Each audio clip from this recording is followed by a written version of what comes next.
itu, mereka yang dahulu merasa sebagai pemilihnya sebaiknya istighfar karena pilihannya telah membuat kecewa banyak pihak. Bangsa kita adalah bangsa yang besar, namun akibat perilaku yang curang dalam pemilu, kita bisa menjadi bangsa yang porak-poranda dibuatnya. Media sosial dihebohkan video jemaah yang bubar saat khatib melakukan khotbah Idul Fitri 1445 Hijriah pada Rabu, 10 April 2024, kemarin. Peristiwa tersebut terjadi di lapangan Tamanan Bantul, Kapanewon Banguntapan, Bantul. Dalam video tersebut terdengar penggalan isi khotbah tentang dugaan kecurangan pemilu dan mengkritik Presiden Joko Widodo. Terlihat para jemaah pergi meninggalkan lapangan saat khatib masih membawakan khotbahnya. Terkait hal tersebut, panitia penyelenggara salat Idul Fitri di lapangan Tamanan, Kapanewon Banguntapan, Bantul telah menyampaikan permintaan maaf.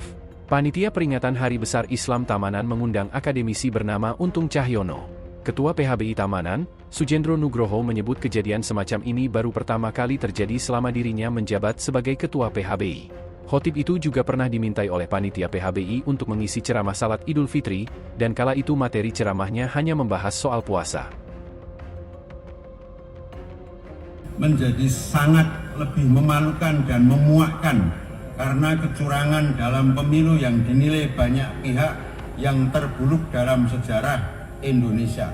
Ironisnya, problematika pelanggaran pemilu yang sering disebut terjadi secara terstruktur, sistematis, dan masif terjadi justru terkait dengan perilaku Joko Widodo sebagai Presiden RI sebagaimana yang tersebar luas di media sosial dan surat kabar.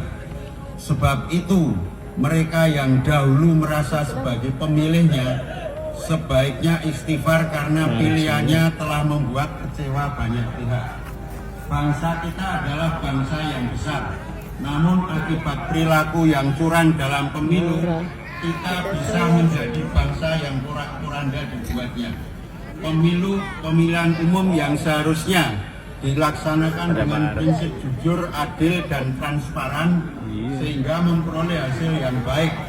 Tetapi karena oknum bangsa ini yang tidak jujur, tidak adil, tidak transparan, apalagi justru itu dimulai dari tokoh kita, maka rusaklah pemilu yang kita jalani. Bahkan hingga kita masih harus menunggu proses peradilan sengketa pemilu.